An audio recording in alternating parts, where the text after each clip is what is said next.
This is NDTV.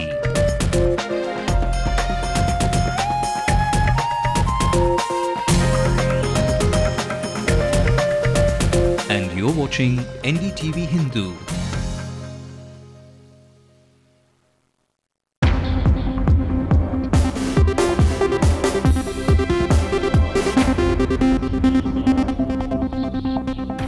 Of the Dharmapuri student burning case take refuge under legal jargon. Apex Court stays the death sentence. Madras High Court acts tough on polluting dying units. Orders closure over 4 lakhs stand to lose their jobs. Pongal promises of saris and dhotis turn sour. We investigate the trail of these empty promises.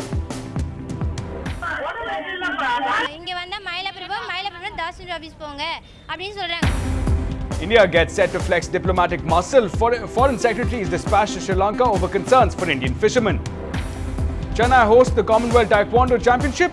The Korean martial art is the latest craze. It's time for the latest delicacies minus the dreaded calories. The city's best conjure up what's best for your taste buds and your health. A very good evening and welcome to News Tonight with me, Ashmit. Let's have a look at stories coming in from across the nation. Tibetan religious leader Karmapa Yujin Thinley Dorji is likely to be questioned by the intelligence for possible Chinese links. It's a setback for Narendra Modi. A Gujarat police officer says evidence shows that Isra Jahan encounter was indeed fake. NDTV has exclusive access to PJ Thomas's appointment file. The Prime Minister's panel did discuss the case against Thomas but was cleared despite dissent. While the BJP and police in Karnataka are given a clean sheet in 2008 church attacks, the blame is shifted to unnamed groups. Mumbai Indians write a letter to the IPL Governing Council, say that the bidding process was in fact rigged. Well, first up in the top story, there's a new and a strange twist to the Dharmapuri bus burning case. The Apex Court today stayed its own judgment, granting the 3 accused AIADMK men a reprieve from the death sentence. And all of this on account of legal caveat that might allow the convicts to escape. Now, the 3 accused filed a petition citing the recommendations of the Law Commission that death sentences are to be awarded by a 5-judge bench as opposed to the normal practice of a 2 to 3-judge bench. Now, the accused also challenged if review petitions should be heard in the open court instead of the practice of deciding the cases in the judges' chambers. Meanwhile, they have also filed for mercy petitions with the president. Now, just to jog your memory, the 3 AIADMK men torched a college bus in the year 2000, killing 3 hapless girls seated inside. Now, earlier, the trial court and the Madras High Court had termed the barbaric act as rarest of rare and had confirmed the death sentence. And here's one development that is likely to have far-reaching consequences. The Madras High Court has ordered the closure of polluting dyeing and bleaching units in the textile capital, Tirupur. Now, over 700 dyeing units in Tirupur now face closure, the largest ever such closure if implemented at one stroke.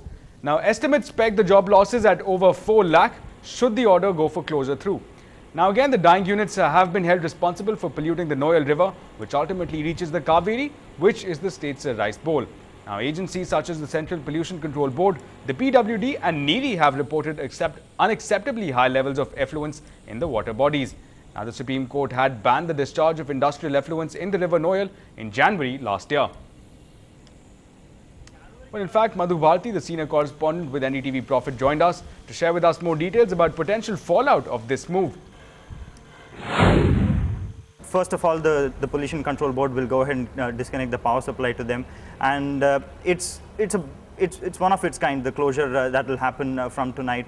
And what we see is directly about 10,000 people working in these units, in the dyeing units, will lose their jobs. There are 2 parts to this. One is the kind of losses that's going to happen if the goods from Tirupur do not move forward, which means that every day loss is pegged about 40 crore rupees. That's if this goes on beyond Sunday, which in all likelihood is going to happen, isn't it? Because Saturday and Sunday the courts are closed, so Saturday some movement of goods can happen from in and out of Tirupur, and then Sunday to an extent too. So Monday we could see the losses going ahead, probably about 40 crore rupees odd.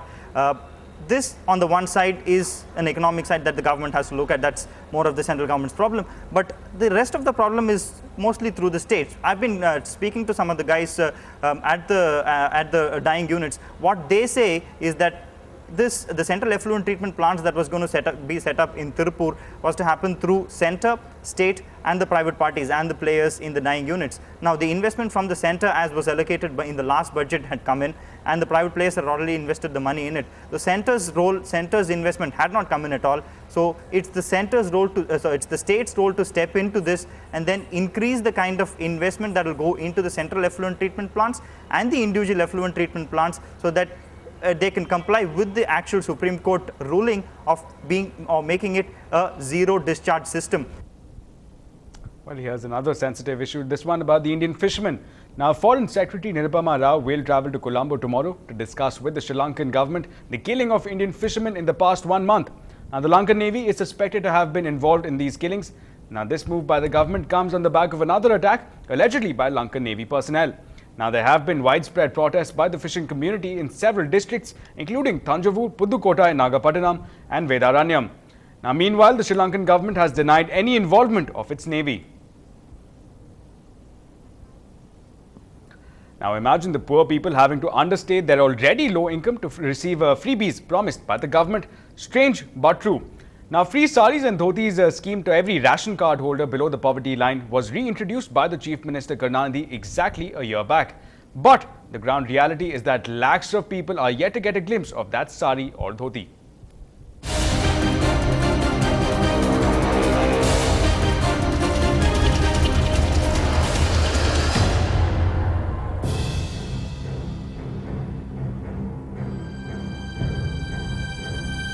Last year, Chief Minister M. Karunanidhi promised free sari and dhoti as a Pongal gift to 30 million ration card holders who are below the poverty line. But with many ration shops turning away card holders, it has turned out to be an elusive freebie for most of them.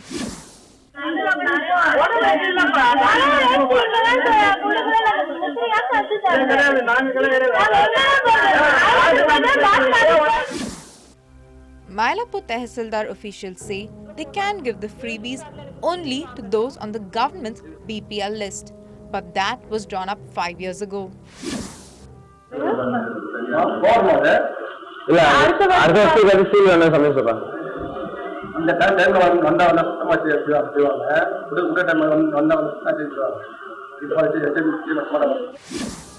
Denied the freebies, angry voices are raised from women holding the blue-colored ration card who say they are sick of running from pillar to post. 5 வருஷமா வந்து லைன்ல நின்னு போயிட்டே இருக்கோம், ஆனா கொடுக்க மாட்டாங்க. இங்க வந்தா மயிலாப்பூர் தாசில்தார் ஆபீஸ் போங்க அப்படின்னு சொல்றாங்க. நாங்க வேலையை விட்டு குழந்தைய விட்டு எத்தனை வாட்டி நாங்க அலைஞ்சிட்டு இருக்கிறது. ரொம்ப நாங்க வாசிக்கவே எல்லா சமனும் வாங்குறோம், எந்த சமம் வாங்காம இருக்கோம். The Revenue Administration Department in charge of implementing the freebie scheme refused to comment. Even data on the number of saris disbursed was withheld when NDTV Hindu approached them. With the Civil Supplies Department and the Revenue Department refusing to comment on the issue, it does seem to be a long road ahead for these ration card holders to finally get their hands on the Pongal freebies. In Chennai, Pratiksha Ramkumar for NDTV Hindu. Now, is this monk the latest stone in China's string of pearls encircling India? A holy man or a street-smart Chinese spy? We try to find out on the other side.